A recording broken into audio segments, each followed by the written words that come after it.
last reading video of this game as a train rolls past.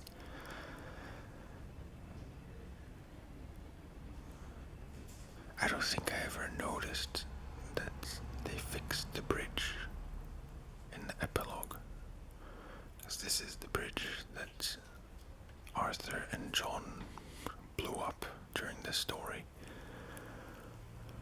but now it's fixed, so it's kind of interesting. Okay, today will be the reading of horses and weapons, which may or may not take that long, we'll see. But I apologize if there's any rumbling or shuffling in the background, but Rucola is having fun with a rubber band that she found somewhere. So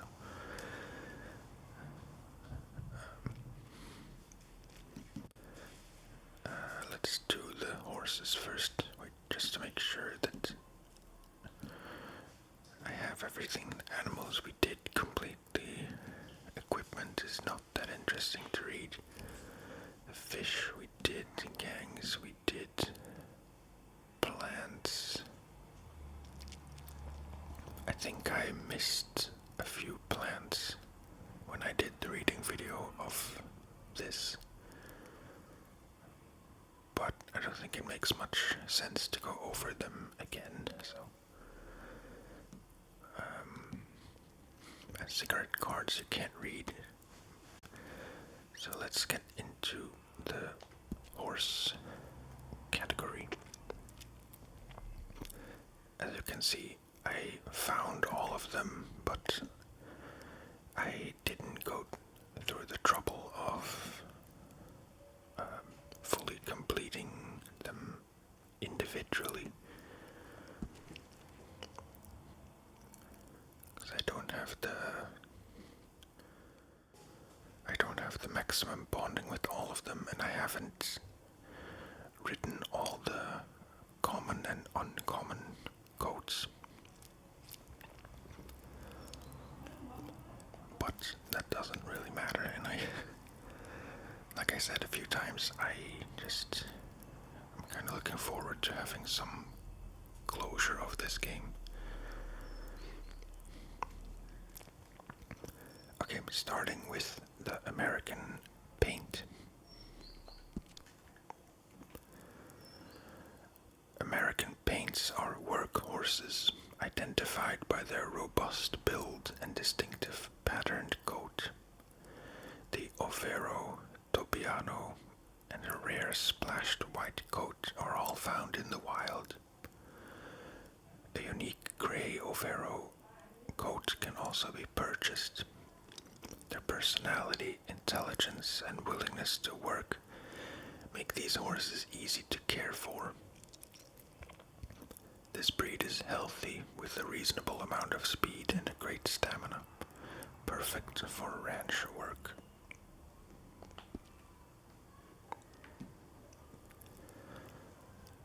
This is the American Standard bred,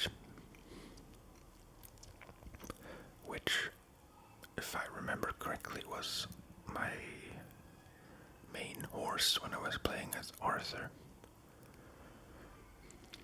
And I had the same horse for basically the entire game. Anyway, American Standard breds are race horses, identified by their agile frame, powerful limbs, and healthy coat. Both black and buckskin goats are found in the wild. A Palomino dapple and a unique silver tail buckskin can also be purchased. This breed handles well, is easy to train, but can be frightened by loud noises. They are healthy, and their average stamina allows them to maintain a fast pace for a long time.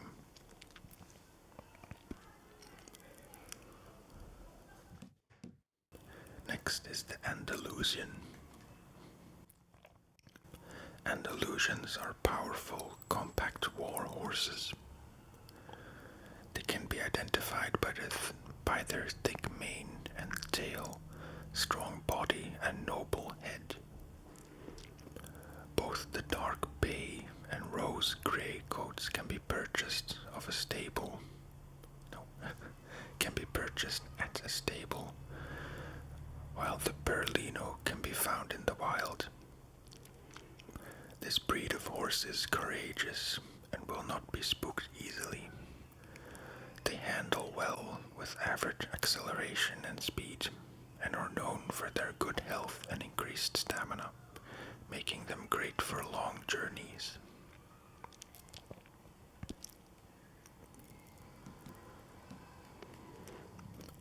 Next is the Appaloosa. Appaloosas are classed as workhorses.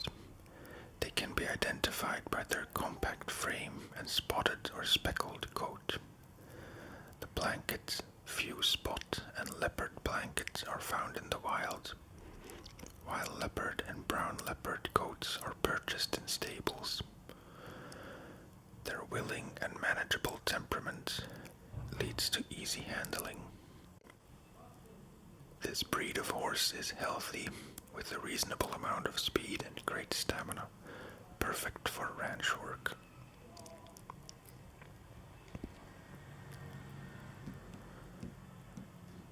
Next is the Arabian, maybe the most controversial horse because they're very fast, but they're also very small, which I personally think looks a bit silly. Arabian horses are a superior class, often kept by wealthy owners, identified by their dished head and high tail carriage. Black and rose grey bay are purchasable, while the warped brindle, red chestnut, and rare white coat can be discovered. A fiery temperament makes them hard to train, but once broken, they handle well and remain loyal. Their great health and stamina with good speed and acceleration make them the perfect endurance horses.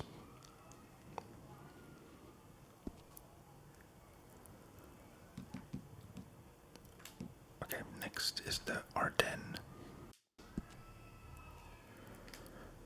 Ardennes are well-built war horses. They can be identified by their bulky body, thick leg feathering, and broad head. They are one of the heaviest horse breeds. The bay roan and strawberry roan coats can be purchased from a stable. This sturdy, brave breed handles well under pressure and will not become agitated while in combat. They are known for being healthy with great stamina, average speed, and acceleration.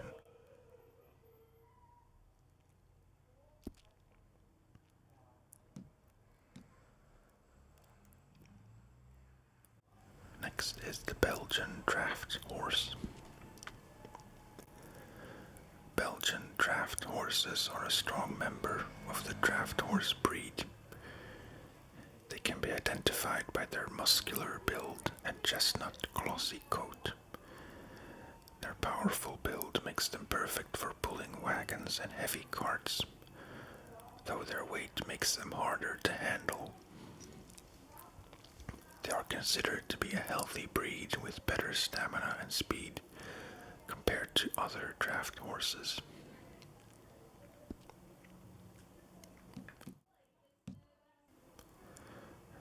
Sorry about the noise outside. It's, I think, just before school starts, and there are a few schools in our street, so maybe not the best time to record, but you know.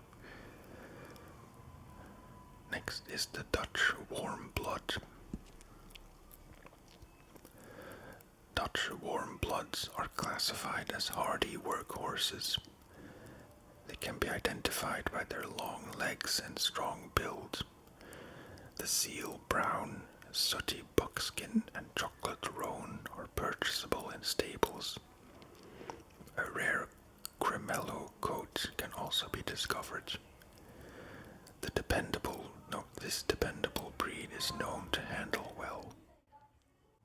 They are considered to be one of the healthiest workhorse breeds, with fantastic stamina, great speed, and good acceleration.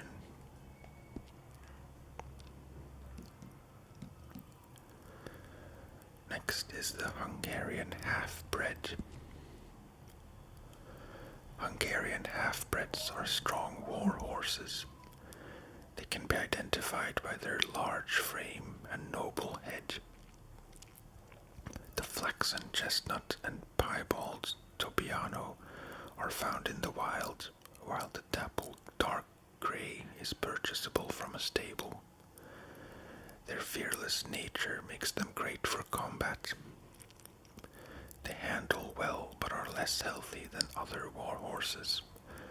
Their stamina levels are good with average speed and acceleration.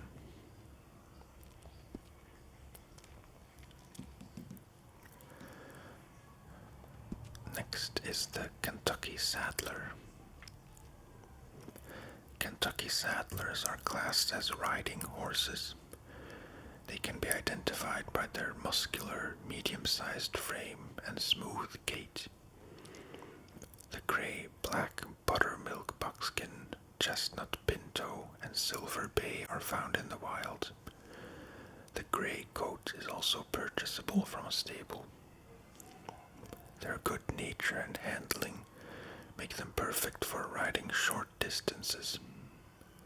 This breed is known for being healthy, but is let down by poor speed and acceleration.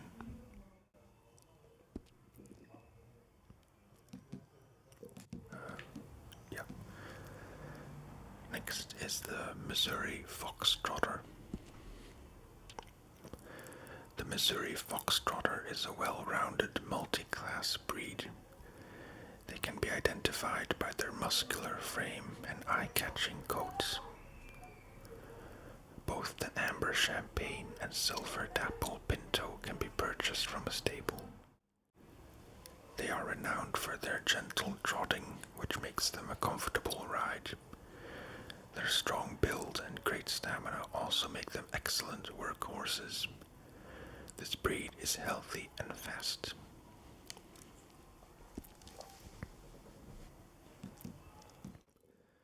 Next is the Morgan. Morgans are classed as riding horses. They can be identified by their smaller frame, refined build, and elegant gait. The bay palomino, liver chestnut, flaxen chestnut, and bay roan coat can be found in the wild. The bay roan and palomino are also purchasable from stables. They are known for having poor health and acceleration. Their speed and stamina are average, making them suitable for shorter journeys.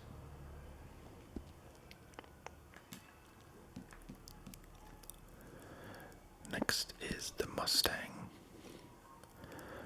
Mustangs are a type of multi-class horse. They can be identified by their lean frame and unique dorsal stripe along the spine. Grullo dun, wild bay, and rare tiger striped bay can all be found in the wild. This breed is known for being loyal but hard to train. They have traits of both work and war horses, so are strong and will not be easily frightened. They have great health and stamina, but average speed.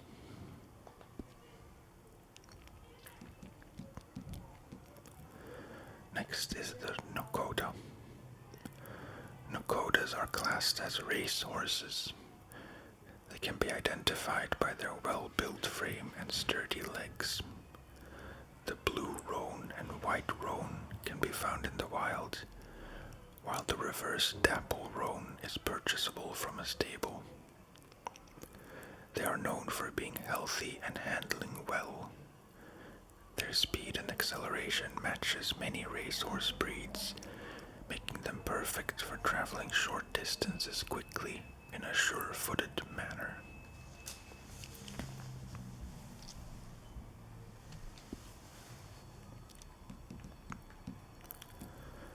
Next is the Shire. Shire horses are classed as draft horses. They can be identified by their heavy-set frame, lower leg feathering, and convex head profile. They are among the largest and strongest breeds of horse, which makes them perfect for hauling heavy carts, though their size and weight can make them more difficult to handle. This breed is known for being healthy, with average speed and stamina levels.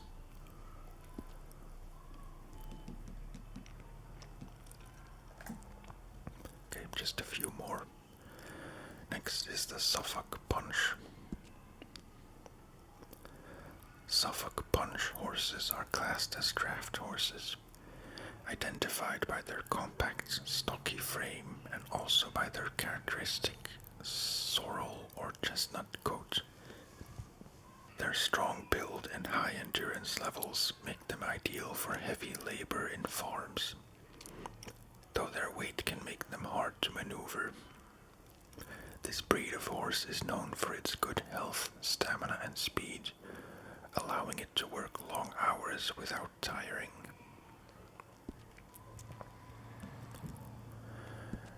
Next is the Tennessee Walker. Tennessee Walkers are riding horses. They can be identified by their refined head and elegant build. The red roan, black Rabicano, gold palomino, chestnut, and dapple bay coats can be found in the wild. A flaxen roan is purchasable from a stable. This breed is renowned for its eye-catching trot and comfortable gait. They are healthy and handle well, with good stamina and speed, making them perfect for long journeys.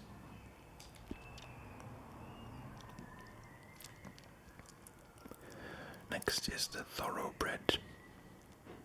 Thoroughbreds are race horses identifiable by their Thoroughbreds are race horses identifiable by their lean legs, athletic build, and deep chest. The blood bay and dapple gray are found in the wild, while the brindle coat is purchasable. A unique seal brown coat is also discoverable. This breed is famous for speed and agility, though can be clumsy if pushed too hard. Their good stamina and acceleration make them perfect for racing short distances. And the last horse is the Turcoman. Turcomans are multi-class with characteristics of both race and war horses. They can be identified by their slender but agile build, and also their sleek coat. The dark bay, gold, and silver coats can be purchased from a stable. They handle well, but can often be impatient. They're popular due to their fantastic health, good stamina, and fast speed. This well-rounded horse is great for most situations.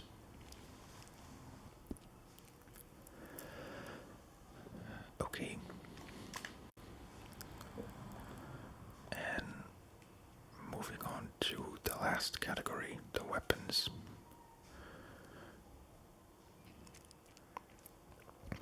There's a lot of them, so this might end up being a longer video. But I really don't want to split it up because it would be a bit silly to have like one very short video.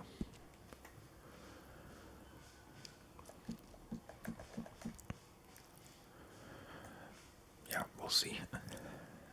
First weapon is the Cattleman revolver. and classic sidearm, the Buck Cattleman is a great all-around revolver, featuring a good balance of damage, accuracy, and fire rate, suited for close to medium-range combat. This weapon can also be dual-wielded and used on horseback. This gun has an ammo capacity of 6 rounds and can use regular, high-velocity, split-point, express, and explosive revolver ammo.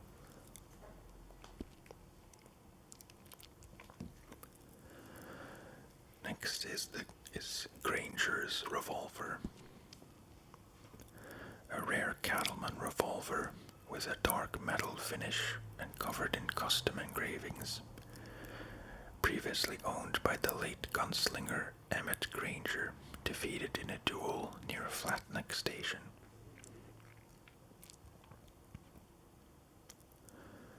I think I will not always read the ammo capacity and ammo types, because it's gonna be very much the same across weapons. Next is Flacco's revolver. A rare cattleman revolver featuring delicate engravings and a carved ivory handle. Previously owned by the late gunslinger Flacco Hernandez, defeated in a duel at Cairn Lake.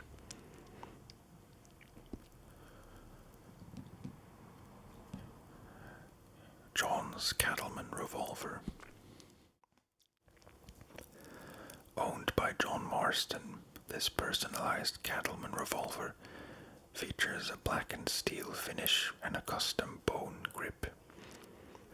However, after years of reckless gunslinging and crime, this sidearm has seen better days.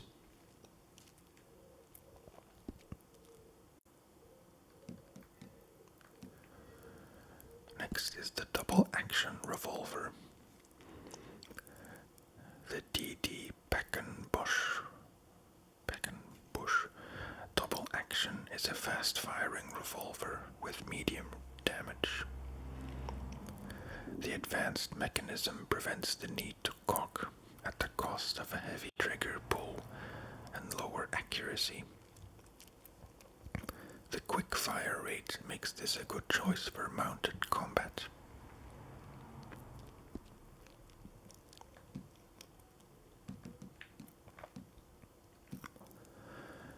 Next is Algernon's revolver. A rare double-action revolver featuring a compact shortened barrel, gold inlay decorative engraving work, and a unique hand-carved pearl grip. This previously belonged to Algernon Wasp, a collector of exotic items in Saint-Denis.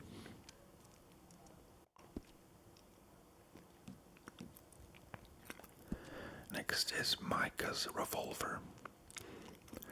This old double-action revolver features a black and steel frame and a custom red and black skull grip. At some point, the words "Vengeance is hereby mine" were etched into the barrel. This previously belonged to Micah Bell, but he won't be needing it anymore.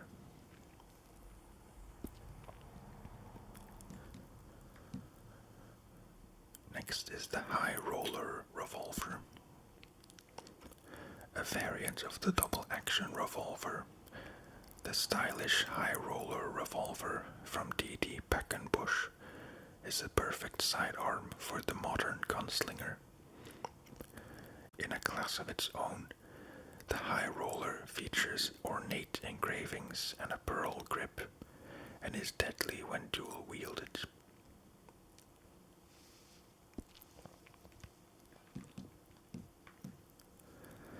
Next is the Schofield revolver. The powerful Hutton and Baird Schofield is an accurate revolver with high damage, making it the best choice for any serious gunslinger. Despite a slow firing rate and reload speed, When compared with other revolvers, it can still be dual-wielded to great effect.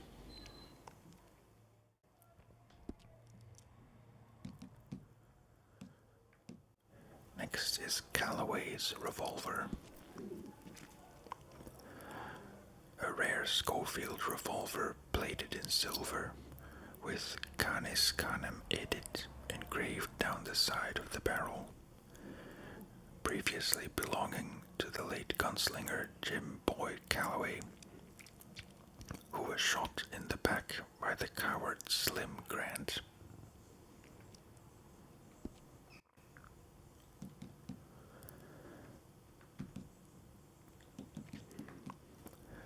Next is Otis Miller's revolver.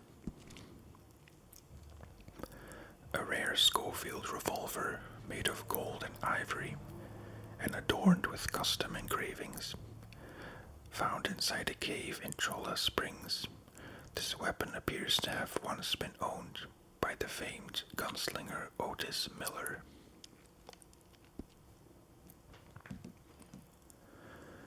Next is the Lamette revolver.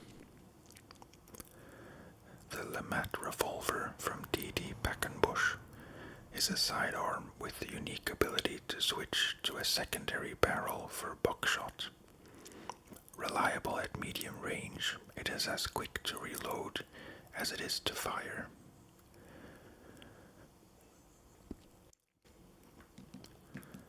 Next is the volcanic pistol.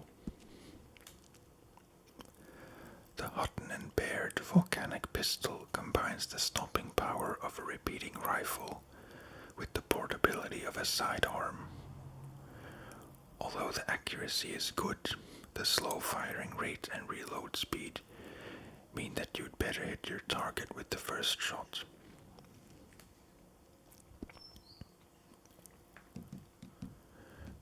Next is the semi-automatic pistol.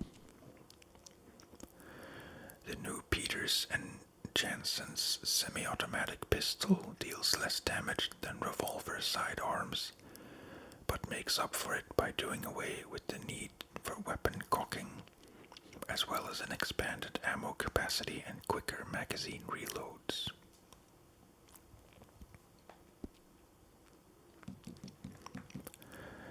Next is the Mauser pistol. A new import from Germany, the Mühlberg Mauser is a modern semi-automatic pistol with low damage. The rapid fire rate of this weapon, along with the large ammo capacity, make this a good choice for close-range combat, or when surrounded by multiple enemies.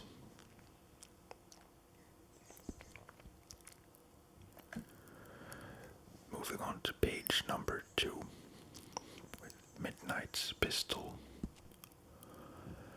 A rare Mauser pistol, this weapon features gold-plated engravings and a black wooden grip.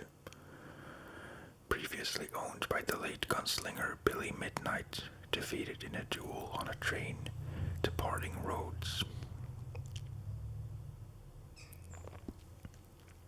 And the last revolver or pistol is the M1899 pistol. Only stocked by the best gunsmith in Saint Denis, the M1899 by Peters and Jansen's is a thoroughly modern sidearm. A semi-automatic handgun, the M1899 deals good damage at short range, and its clip-loaded ammunition allows for a swift reload.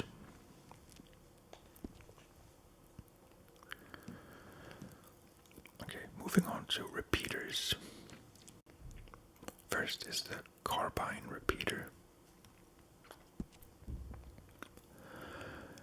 A reliable and popular repeating rifle, the Buck carbine provides medium damage and a decent firing rate, with quick reload speeds thanks to the tube-loaded magazine in the weapon's stock. A good balanced choice for hunting and medium-range combat. Yeah.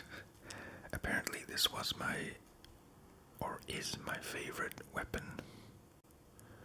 Ranked number 1.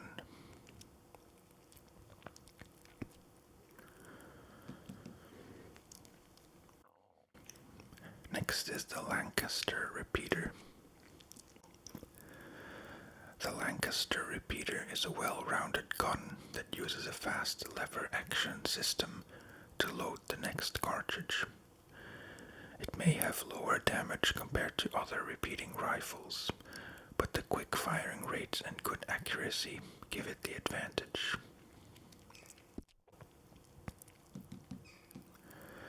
Next is the Litchfield repeater. The Litchfield repeater is a great choice for hunting, with the best damage of all repeating rifles and a large ammo capacity. Despite the slower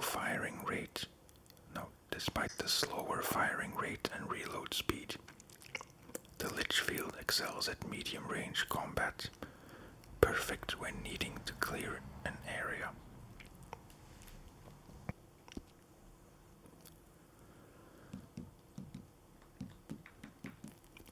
Next is the Evans repeater.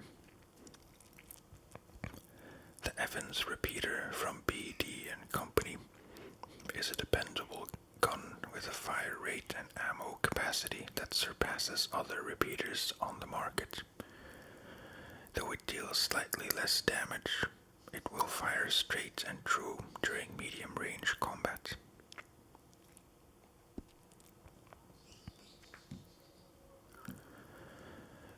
Next is the Varmint rifle, rank number 4.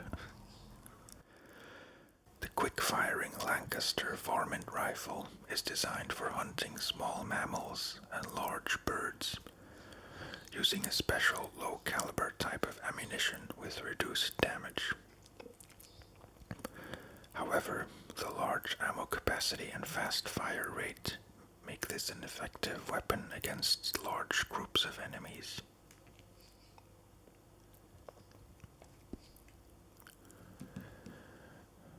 Next is the Springfield rifle. A military favorite, the Lancaster Springfield is a powerful breech-loading weapon designed for medium to long-range combat.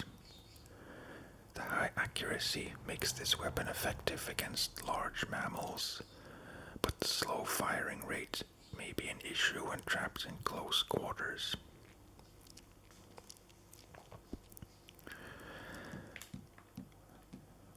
Next is the bolt-action rifle.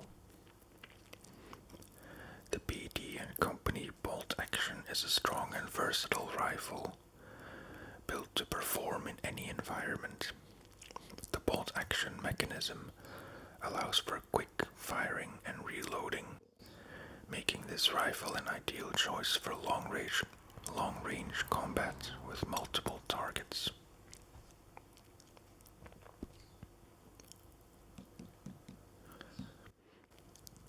Next is the rolling block rifle.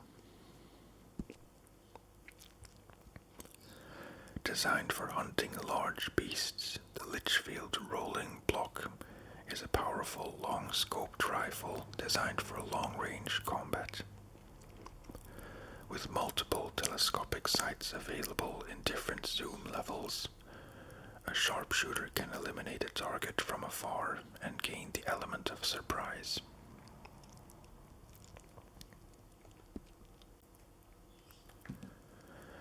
Next is the rare rolling block rifle.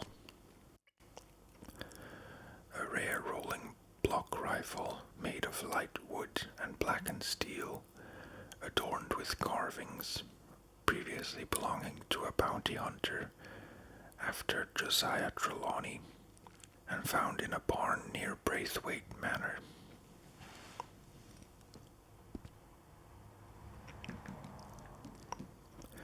Next is the Carcano rifle.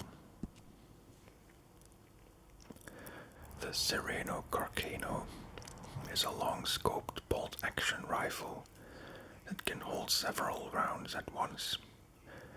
When combined with the fast firing rate and quick reload speed, This makes it ideal for facing several enemies in long-distance combat.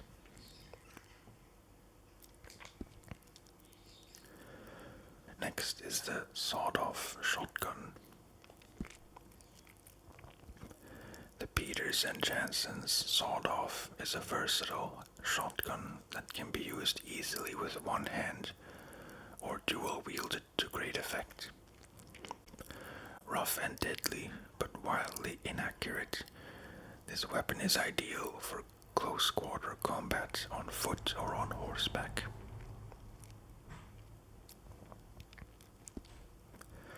I never really liked the sawed-off. Next is the double-barreled shotgun. D&D and Packenbush's double-barreled shotgun is the bulldozer. What?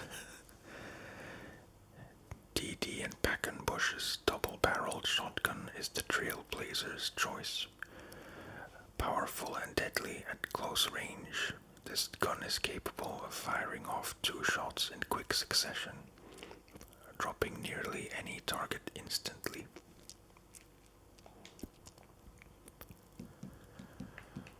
Next is the rare shotgun. A rare double-barreled shotgun with faded brass tarnish and adorned with carvings. Previously owned and cherished by a lonely woodsman living in solitude amongst the trees and wildlife of Roanoke Ridge. I thought that was the one you found in a 6 Point cabin, which is not really Roanoke Ridge. I don't know.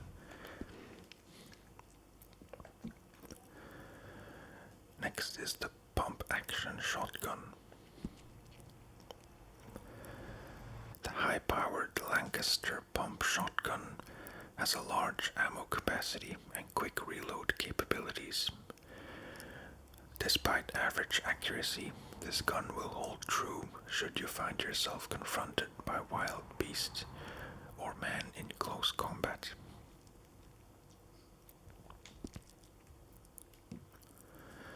Next is a semi-auto shotgun. The Brun et Fabre semi-auto packs both power and speed into one shotgun, featuring a strong fire rate, quick reloads, and a good magazine size. This shotgun is perfect for short-range combat against multiple targets.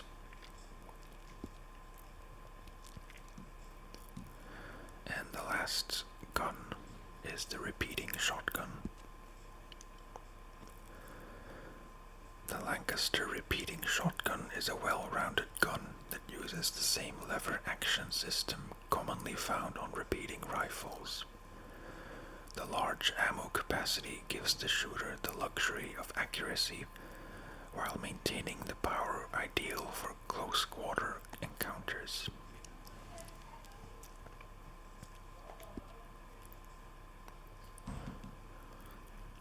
Next is the bow. When used by a skilled archer, the bow can be a deadly and accurate weapon at range, with many types of arrows able to be crafted. Whether using small game arrows to hunt squirrels, or the dynamite arrow to make a bold statement, the bow has been the weapon of choice for generations.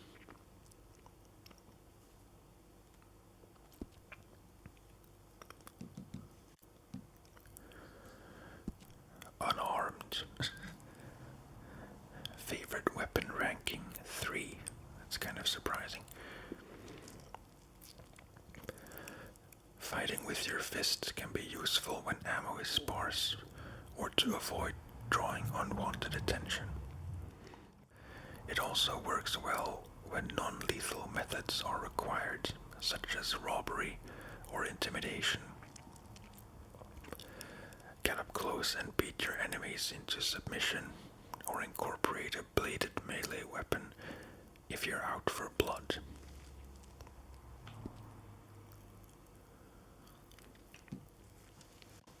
Next is the fire bottle. A glass bottle filled with flammable spirits and topped with a cloth fuse. This explosive projectile will cause a large fireball on impact, useful for setting fire to stagecoaches or forcing people and animals to retreat. This weapon can be crafted by combining any type of alcoholic spirit with animal fat, or purchased from some less than reputable sellers.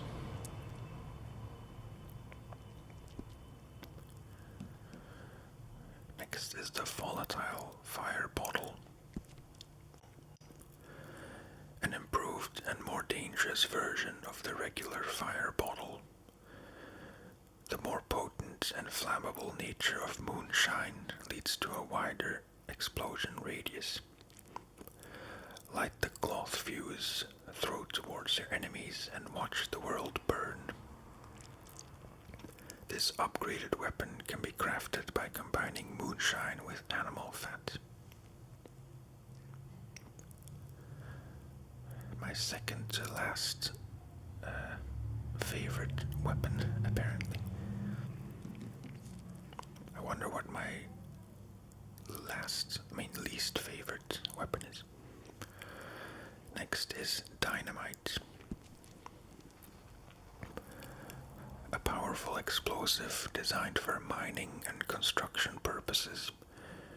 It can be used to clear out groups of enemies or effectively blow up a variety of things, including mines, trains, and safes.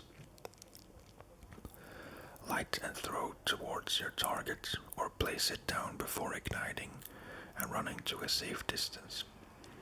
It cannot be purchased from gunsmith stores, but some less than reputable sellers may stock this item.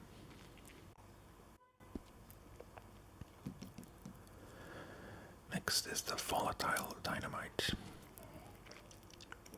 An improved and more dangerous version of the regular dynamite, with a wider explosion radius and dealing more damage. This will blow up anything in your way, whether it be a vehicle, a large beast, or a gang coming after you.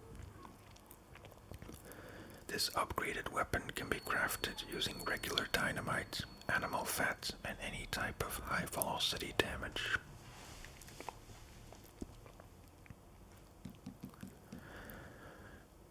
Next is the throwing knife. A small knife with a straight blade designed and balanced so it can be thrown with ease. Can be used to silently take down enemies at range, or used as a melee weapon if required. It can be purchased from some less than reputable sellers, or save a trip by recollecting the knife after throwing.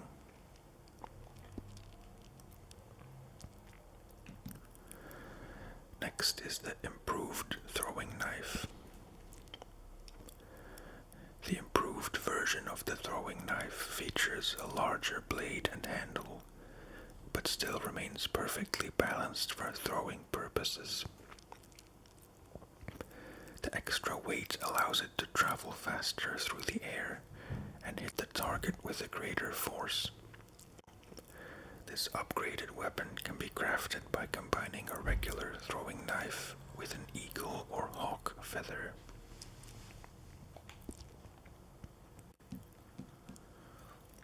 And next is the poison throwing knife. By coating the blade of a knife with the extract of a poisonous herb, you can make this silent killer even more lethal. The poison effect will cause additional damage to the target over time, perfect for taking down guards or large animals. This upgraded weapon can be crafted by combining a regular throwing knife with oleander sage. One kill. It's kinda specific.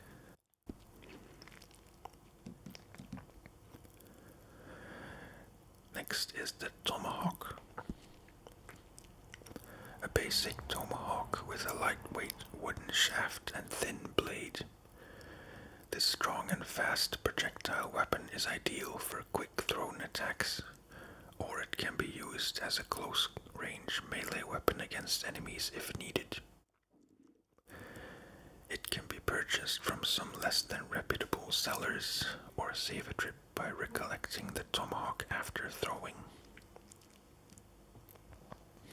Again, 1 kill. Wait. 1 kill and yet 16% accuracy. It's not very good. Next is the improved tomahawk. An improved version of the standard tomahawk with leather straps wrapped around the handle to form a grip. This allows a greater spin when releasing the projectile, causing it to travel through the air faster and gives increased force on impact. This upgraded weapon can be crafted by combining a regular tomahawk with an eagle or hawk feather.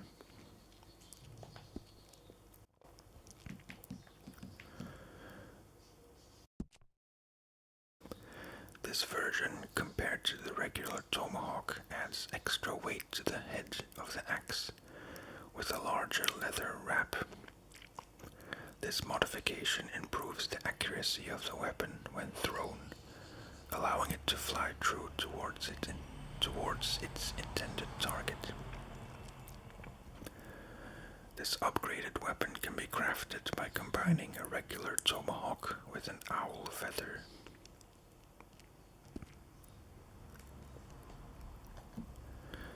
Next is the ancient tomahawk. A traditional native tomahawk with a striped bound shaft and polished sharp blade. Although showing some signs of its age, this weapon has been well maintained by one of the locals. This melee weapon was found lodged in a broken wooden target overlooking Calumet Ravine in the Grizzlies.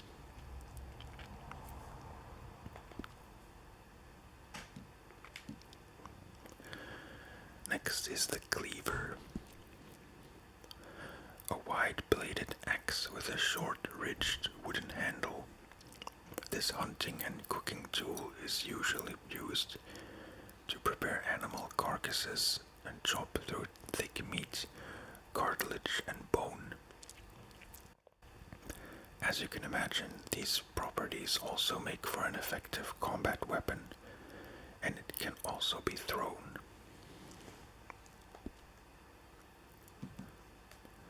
Next is the machete.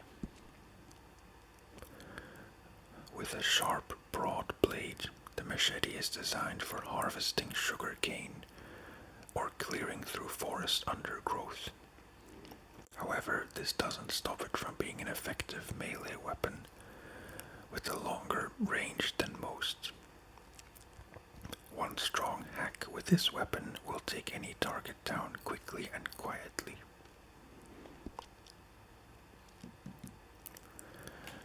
Next is the broken pirate sword. An old and rare pirate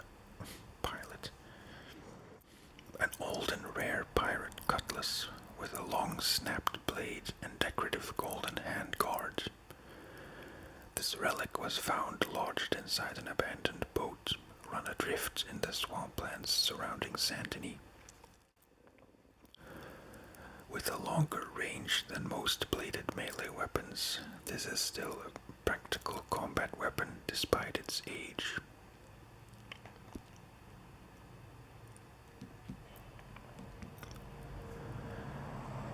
Next is the hunting knife. An all-purpose bowie knife, bowie, with a sharp clip-point blade, steel crossguard, and sturdy wooden handle. Designed for combat, this weapon can give the edge to any close-quarter melee fight, or be used for silent takedowns. For hunters, this is also the perfect weapon for killing and skinning animals. Remember, there are no rules in a knife fight.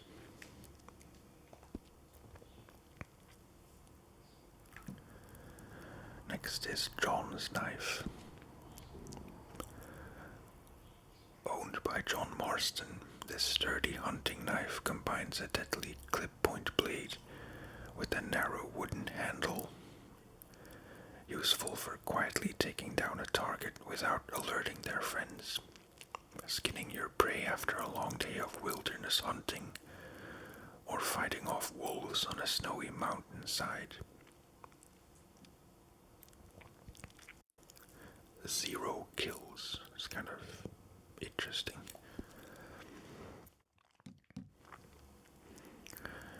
Next is the antler knife. Again, 0 kills, but it's less surprising. A rare knife with a handle manufactured from the antler of a stag, and part of the blade snapped off near the cross guards. This weapon was taken from the scene of a fight between a large bear and a hunter, which occurred near Hanging Dog Ranch in Big Valley. Neither side won.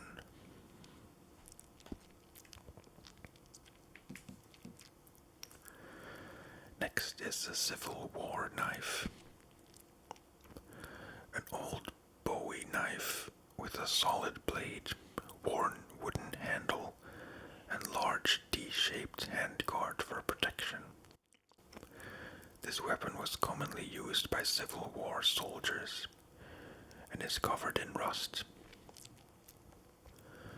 It was found in a storage room underneath the ruined Fort Brennan in Roanoke Ridge, New Hanover.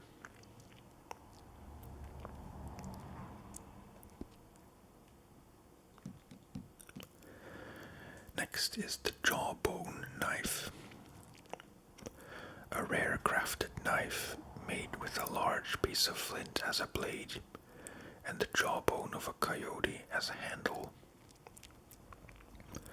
A reward for collecting dinosaur bones for Deborah McGinnis, an amateur paleontologist located in Firwood Rise, Cumberland Forest.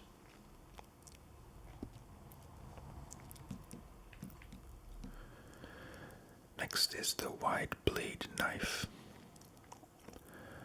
A rare hunting knife with a wide clip-point blade and worn curved wooden handle. This knife was found sticking out of the back of a corpse deep in the mines of Beryl Stream, Big Valley. The previous owner of this weapon went to great lengths to prevent their crime from being discovered.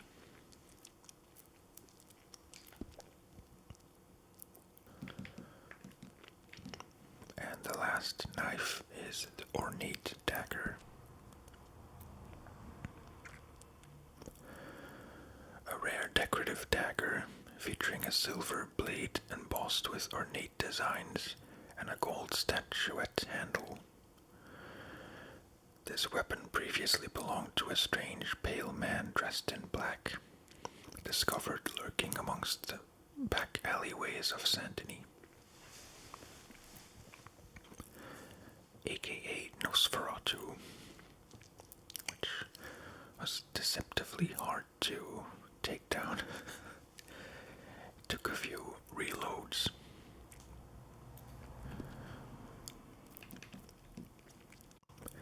Next is the hatchet.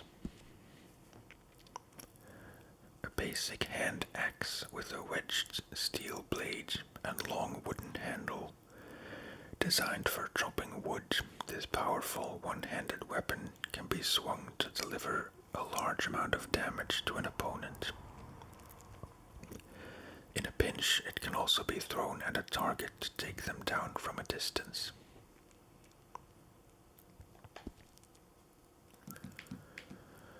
Next is the hewing hatchet. This old and worn hatchet has a flat edge along one side of the blade and is designed for hewing, the process of converting logs into lumber. This melee weapon was found in a tree stump near Moonstone Pond in the Grizzlies, next to an abandoned shack. This hatchet can also be thrown.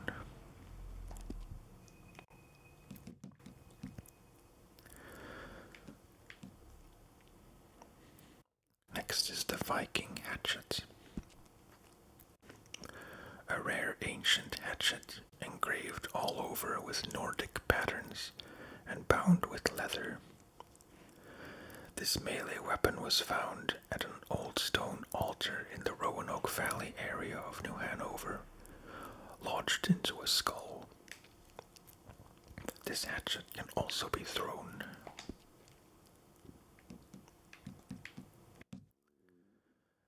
Next is the Hunter hatchet.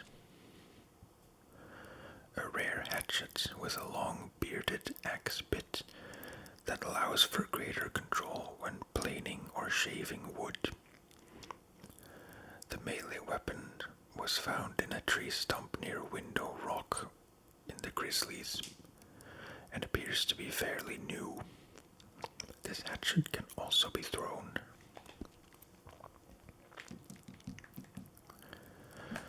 Okay, just 3 more. Next is the Rusted Hunter hatchet.